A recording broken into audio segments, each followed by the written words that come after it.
Amber. And I'm Jeremy. And we are from RV Homeschool, and we wanted to talk to you guys today about going to Glacier National Park. We did that in our RV, bringing our kids along and our dog. So we wanted to talk about that and some of the highlights of the trip and things that you want to make sure that you check out while you're there, and things to do and places to stay and all that good stuff. So I think the first thing is just to know that Glacier is a bit of a drive. No matter where you are in the country, it's a bit of a drive. It's in the upper part of Montana, so it takes a while to get there. We took the interstate most of the way up there, and then I think Shelby was our last town, kind of major city where we could get diesel gas. So if you are in a diesel pusher, or we're in a big Super C and we use diesel gas, and that was our last place to get diesel. So just a heads up on that. And then you start heading west and go through Cut Bank, which is kind of your last town before you head up to East Glacier, if you're going to the East Glacier side. And at first we thought, okay, there's some mountains in the distance. And I think your comment was, it doesn't look that different than the Rocky Mountains in Colorado where we're at. And then as we got a little bit closer to where we stayed at St. Mary's, it was like, oh wow, okay, this place is amazing and spectacular. Yeah, that was, I remember kind of hitting, as we were getting closer and closer, and I thought to myself, wow, we've driven a long way for something that looks very similar to the Colorado Rocky Mountains where we live. And I thought, wow, this is just a long way. But, ultimately it turned out to be this really amazing place. That town in Shelby is really your last place to really fuel up, and they gouge you a little bit too there in town. It's not the cheapest, but there isn't really any other convenient location as you're approaching there from the east side. Especially, we were heading up to Canada after Glacier, so we did not want to pay the gas prices in Canada because that, talk about gouging. So that was our last place to fuel up on our tank. And we stayed at the St. Mary's East Glacier KOA, which was pretty phenomenal. We had a great view. Beautiful, yeah. Beautiful. I'll show some pictures of that here. But that was a great spot. The kids enjoyed it. We kind of, we booked that. Normally you have to book about a year ahead of time for the East Glacier or the West Glacier KOAs, but we did this about 6 weeks before the trip. And the way that it worked is that they have a 2-month deadline on cancellation of reservations. So I think some people had just canceled, and we were able to take advantage of a cancellation, and that's how we were able to get in. So in fact, I think we had virtually the last spot, which was right across from their depot, their little shop that you check in and do all your stuff with. And I remember, we have a 38-foot rig, and so as we were going up, we kind of bottomed out our muffler. Remember that? I did remember. Kind of dramatic. Everybody was like watching us, and we were having one of those moments that anyone that drives an RV on a regular basis knows. And it was a little bit of a steep, not necessarily the perfect spot. But when we got up on the hill, it actually ended up being beautiful. We were right alongside of a nice little sort of grassy area, and the girls were running around and thrilled to be finally landed. And so yes, it was beautiful, just beautiful. And then Jeremy had the idea the next morning to just get up and get going and be early. And so we were super early. We were up before the sun was even really risen, and then we were heading out the door by like 6 a.m. I think. We were out the door by 6. Yeah. And so which wasn't easy. Yeah, well, not super easy when you have a 7 and 8 year old with you, but we got out the door, and then we actually even got to the entrance of the park, and there wasn't even anybody there to check us in. But fortunately they had it opened up, and we have our parks pass, so we don't have to pay when we go to parks anyway. But we drove in, and you just start winding along the road as you start getting to St. Mary's Lake, which will be off to your left. And we came across this meadow, and we could see there was another car that was pulled over. And there were some spots where cars could pull over and park, probably only about 7 cars. So it was a little turnout where a couple of cars could be parked, and somebody was parked, so we figured something was going on. And sure enough, looked out to our right, and there was a grizzly bear. Yeah, that was incredible. Yeah, so probably, I mean, so it was a meadow area, and we were driving alongside, so I would say what, probably 20, 30 yards maybe.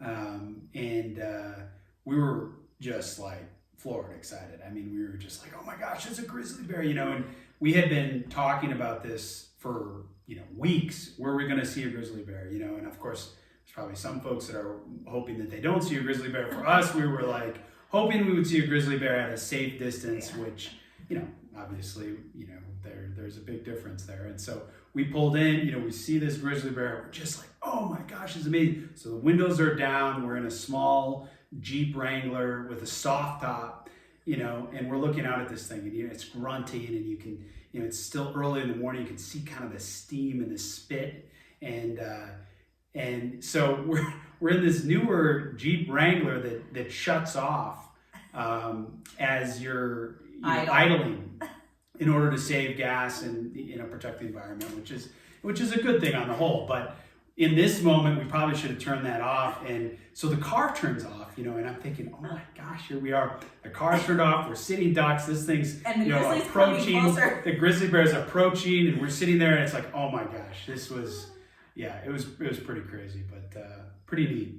So it was fun. Pretty neat. I'll overlay some video. It's pretty funny though, because Jeremy had his really nice camera, and he brought his not just the iPhones, but like the official camera. And of course, he goes to start taking pictures, and the battery's dead because we didn't think to check that. Yeah. We don't even have a backup battery. That happens. Yeah. So unfortunately, we don't have any like super great close-ups. Right. I feel like in my memory, I have all those close-ups, Right. but I'll show you the pictures that we have of the grizzly. It's still on my list to get one of those super awesome telephotos.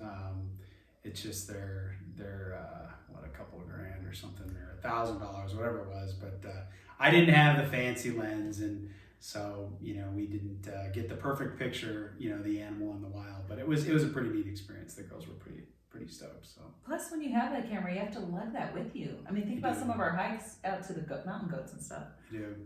Yeah, increasingly, I think, you know, as the iPhone has just gotten better and better, I think increasingly it just makes sense to bring the iPhone. And I'm sure there are people that are cringing that are, you know, super into photography that will use a really high-end camera. And I think I have the Nikon 3300 or something that we got at Sam's Club. And it does take better pictures than the iPhone. But, you know, it's a huge camera, and you got to lug this thing around. And, you know, we're big-time sort of survivalists. We have, you know, the things that we're going to need in our pack, like what if you had to spend the night in the woods kind of stuff.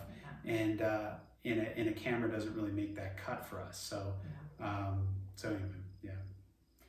So after we did that, we just kept going on the Going to the Sun Road, which will just take you further up in elevation to the top where Logan's Pass is at.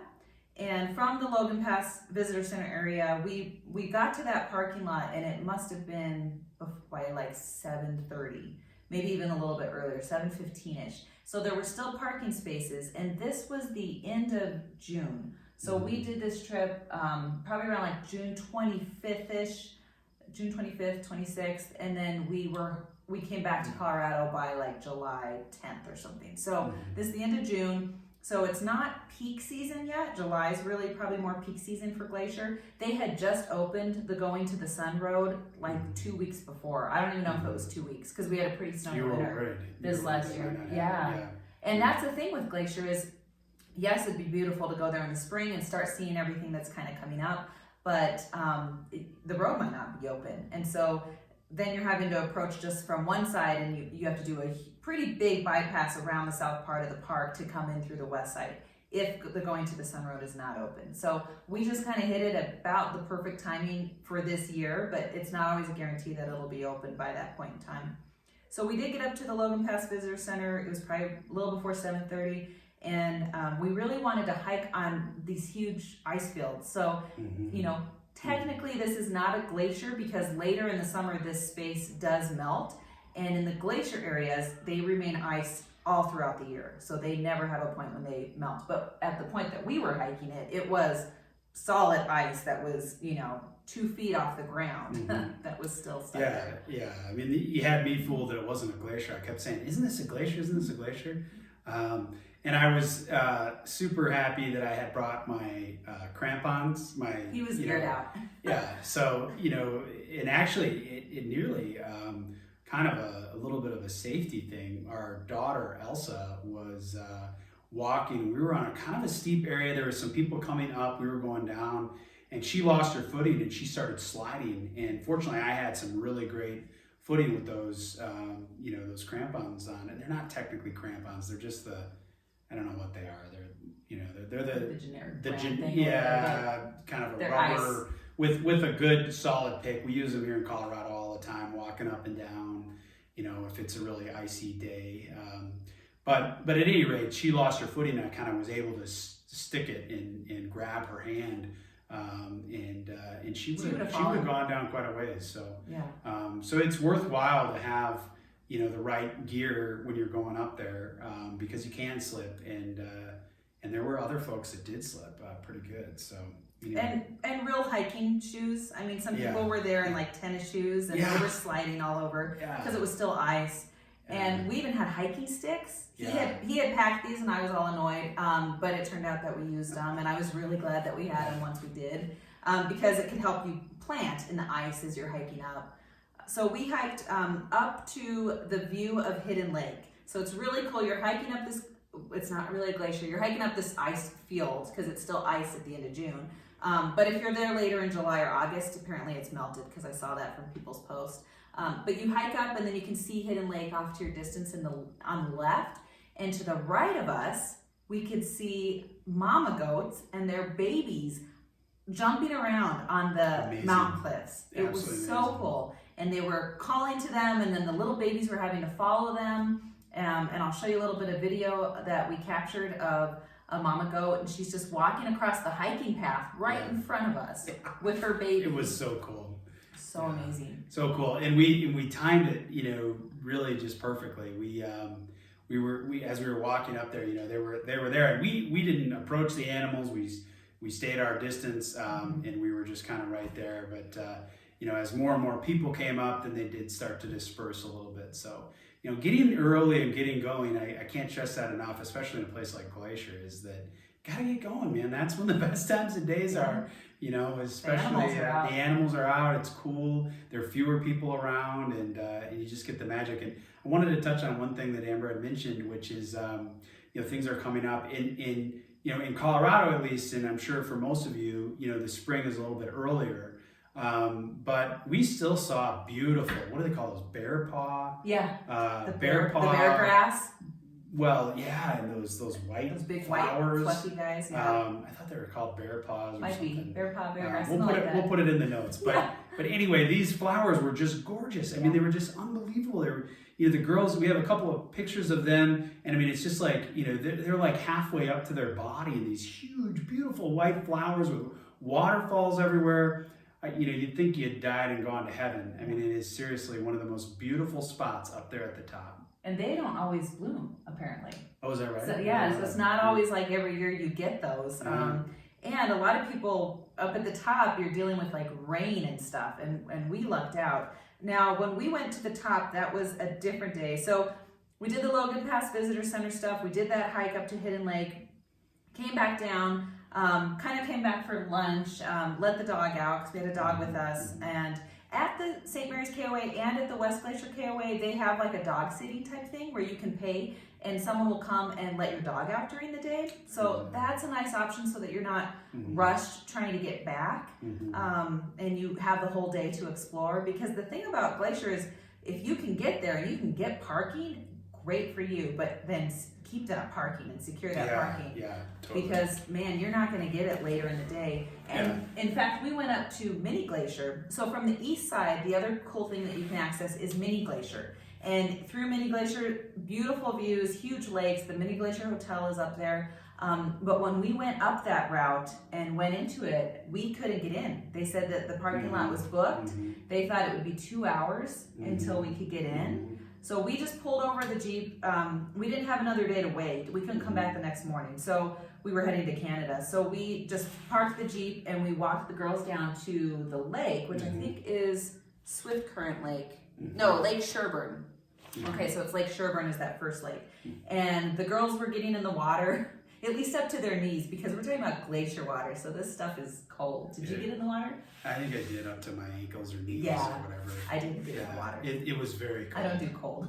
Yeah, I mean, it was very cold. The girls kept asking to go swimming, and it's like, no, I don't think so. But, they'll go till their lips are purple and they don't even care. And it didn't turn out to be too long. Now, that's the road that they're reconstructing, right? Yeah, so this summer, 2020, well, who knows if it'll be open because of coronavirus at all, but it was planned that the mini glacier road was going to be closed. This road was a nightmare. We were in a Jeep, and this was a nightmare, and our RV would have been destroyed if we had tried to drive our RV. Yeah. So many potholes and dips, and the road isn't level. It really needs the repair. So if Glacier happens to open this summer and you can go and you're upset that the mini glacier road is under construction, you can't go, trust me, it is worth it to get that road repaired. Yeah. So we did that. We were able to park at the hotel. Yeah, so it ended up only taking like a half hour. And then they opened it up and they had enough traffic, enough spaces that the traffic could go through. So we parked up there by the hotel. The hotel's super cool to see. Picturesque, absolutely gorgeous. It's like the Alps. Well, you've been to the Alps. I haven't, but well worth the drive up there. I mean, it is beautiful. So and glad they're fixing the road. Yeah, and there's great hikes from here. So the lake that's up there, Swift Current Lake, you can rent kayaks and canoes, and you can just go out. They even have like a little like a tour boat thing that'll take you around for fees, but pretty minimal fees, under $20 for the hour type deal. Or you could take a boat that gets you to the next closest lake, which I think is called Josephine Lake. Or you can hike this. I think you could do like an 11-mile hike if you had the whole day and you didn't have a 7 and 8-year-old, because our kids are not hiking 11 miles. But if you want, you can do a huge hike, and you can hike out to Grinnell Glacier, which is your most accessible glacier in the park that you can get to. We didn't do that. Maybe by the next time we go up there, the kids will be older and we'll be able to do something like that. But they're not ready for 11-mile hikes yet. So 11-mile hikes are a long way. Yeah. And it's exciting to see a glacier, but I got to tell you, I mean, from yes, logistically or whatever, it is a glacier, but from the perspective of being able to do a glacier-like experience, I felt like we had that. And so keep that in mind if you have a family. Don't kill yourselves over making the exact glacier. Yeah. The kids feel like they hiked a glacier, right? Because they pretty much did. It's just that it melted in a few months later. Right. So that was the mini glacier side, and then we headed up to Canada. We'll have to do another video about heading up to Banff National Park, which was awesome. But then we came back down on the west side and stayed at the West Glacier KOA, which I think you have said has been your favorite camp. That campsite was unbelievable. It's the nicest KOA we've ever been to. I mean, it had multiple pools, and it was just picturesque. I don't know that the views per se were the most beautiful of all the views. We had the mountains and stuff. Not everybody lives in the mountains. You had the mountains and stuff, but I mean, it wasn't like the Tetons. We've stayed up near the Tetons, and some of the Tetons views and stuff like that are maybe a little bit more stunning. Mm-hmm. But the facilities there at that KOA, just the cleanliness of it, the facilities, they have the landscaping, all the different activities that they had. I mean, it was one of the nicest, if not the nicest, campsites probably we've ever stayed in. Yeah. After Fort Wilderness, which will always be my favorite. Well, Fort Wilderness is a different experience in and of itself, but yeah. So West Glacier KOA was great. We then, from there, we took the Going to the Sun Road and came back up, but did it from the opposite side. And we kind of got started pretty early that day too, and went straight to the top. So we did the same process where we didn't kind of dally at some stops along the way. We just went straight to the top and then kind of worked our way back down, because you can't find parking up at the top if you wait till later in the morning or the afternoon. Forget it. So you kind of got to get going early, and you've got to get up there if you want to have parking. Now, they have those red bus tours, so you can do like a red bus tour, but when you have kids and you need bathroom breaks and all that kind of stuff, it is not that easy to be on part of a bigger tour with a bunch of other people. So we have just found that it's better to get going early and be able to be in our Jeep and just be able to park at places. So we kind of do that. Yeah, we do. And work your way back. So if you're, the way that we did it, where you did the east and then the west, if you're able to do it that way, if you have the time, that is really optimal, because we did half of the going to the sun road and then the other half, and we started at the top and then sort of worked your way back. And what you'll find is when you start at the top, there are fewer people early in the morning, and then you work your way back and nobody's on the back road because everybody's now coming up, and you'll see all these cars coming up. So then work your way back throughout the course of the day and get the top stuff done early on in the day. It was, that road, by the way, is, people have asked, is it a sketchy road? And obviously, unfortunately, there have been people this recently, last year, that there was a family, there was a rock slide, and, tragically there was a loss of life over that. But you can have that on I-70. You could. And, is it sketchy a little bit? It's steep. I never felt afraid. I never felt like it was, the road is actually very well maintained. Yeah. And I would not bring any sort of big rig up there. Well, you can't. I think there's a limit on the length, and I think it's like 10 feet. So if you had a really big truck, like a long truck, you might not be able to go on this road, just because some of the turns are so tight. You can't physically make that and stay in a lane and not hit an oncoming car. So, but in a Jeep Wrangler, it was perfect. It was perfect. And there's pullouts, and you can stop and take pictures. Yeah. And we had a soft top, so we took the soft top down, so you really get the full experience of being there, looking out, getting the views. And I would strongly encourage anybody that has that opportunity, even if you rent a Jeep for the day, you bring a Sprinter van or whatever, rent a Jeep for the day and just enjoy the ride instead of having to worry about the longer vehicle. You're going to enjoy yourself more. Yeah. So we took that up to, I think it's called Weeping Wall. And Weeping Wall, and then you can see you're kind of in this space where you're seeing the mountain peaks off in the distance, and there's, at least at the end of June, there are waterfalls all around you. So the Weeping Wall, I think, has water all throughout the summer, but the other waterfalls might not be there as it's later in the summer. Yeah. It was fantastic. It was just amazing. It's like a dream. It was like a dream come true. Having grown up in the 80s, it was like one of those cheesy 80s movies, what's the one with Tom Cruise where, they go into the pretend world, and there's waterfalls all around. I remember just looking around, and there's this waterfalls everywhere. It's like, oh my gosh, this place is unbelievable. I honestly, in my whole life, I've never experienced something like that, where you just feel like, and there was a little bit of dew, sort of fog, but it was not like so dense that we didn't have great, vistas everywhere. And it's just magical, just a magical place. And we lucked out. We really had, so we had six or 7 days at Glacier, but there's only a few that were solid days where we're really exploring the park. And we lucked out that we had good weather on those days. We did. Because I know of people that have been up there and there's wildfires and you can't see anything because the smoke's so bad. Yeah. Or it's raining the whole time and you don't get the vistas. So we lucked out. We'll show some of those pictures on here, but and there's no way to perfectly plan that. It's just pure luck. More time you can spend there, the better, because if it's rainy one day, maybe it won't be the next. But there's some folks that we knew that had done where they're trying to cram in a couple days or something like that, and I would just strongly discourage that. I know that for some folks that's all that you can do, and so it's better to get there than not, if there's no opportunity. But if you can build it around that longer vacation where you have lots of time to be able to just kind of go up there and enjoy things and give yourself a couple day window in case the weather is bad, that's really the optimal. Yeah. So plus it's a little bit easier if you have a dog and you want to be able to let them out or run around and play with them and stuff, and have kids. It's hard when you do kind of like these 10 or 12 hour days on the kids and you're trying to get in a lot of hikes.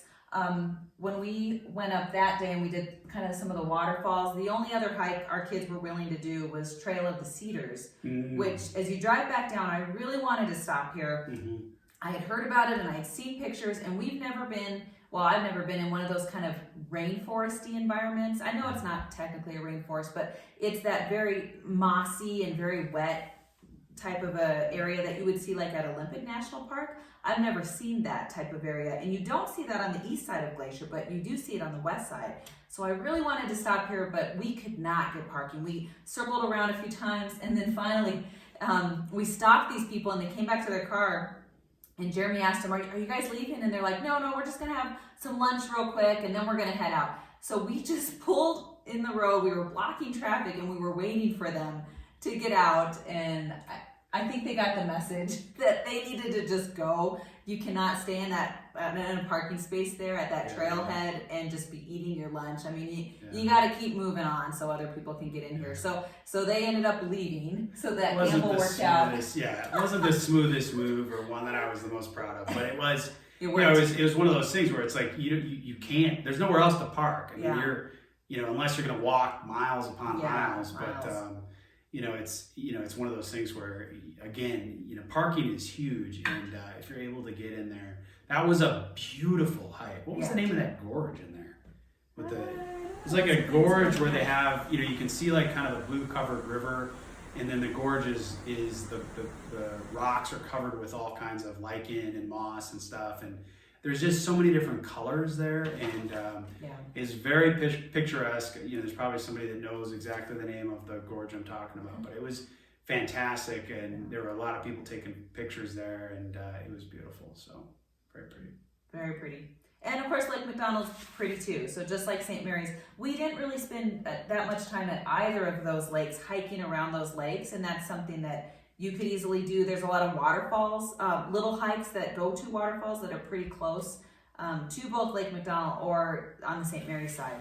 So on those two major lakes, we just didn't have time or the energy to do extra hikes like that, not with the kids at least. So tons to do, tons of things to enjoy. Such a beautiful park, definitely worth putting it on your list, even though it's a bit of a drive out there, but definitely doable with the RV. Great places to stay, and if you can put a few extra days on your itinerary, it's only a 4-hour drive to get up to Banff. So so worth it. And we'll have to do another video on just Banff because it's worthy of its own video. But I would highly recommend, if you're going to take the time to go to Glacier, and you drove there and brought your own RV so you can take it across the border, then do Banff. Just do it at the same time. And even Jasper if you can. We didn't have time to make it up to Jasper on this trip, but we want to go all the way to Alaska at some point, and we'll have more time to spend kind of in BC on the way up there. So that's the plan someday. Yeah, it's very doable. Don't be intimidated. As Amber said, we'll make another video about the experience of going across the border. That has some finite points that are worth mentioning for folks that are interested in doing that. It isn't hard to do. Don't be intimidated by it. There's some things that it would be nice to know, but all in all, it was relatively easy. And that is a nice circuit to go up and then down, because you get both the east side and the west side. And remember, you cannot take your rig all the way through from east to west Glacier. You have to go up and around, or you have to go down and around. And you might as well go up and around if you haven't been up to Banff, because you get an opportunity to see Banff, and that's a phenomenal experience. So really, really neat. So cool. So hopefully this was useful for you guys. Thanks for chilling with us and learning about Glacier National Park. Cheers to Glacier. I hope you all enjoy.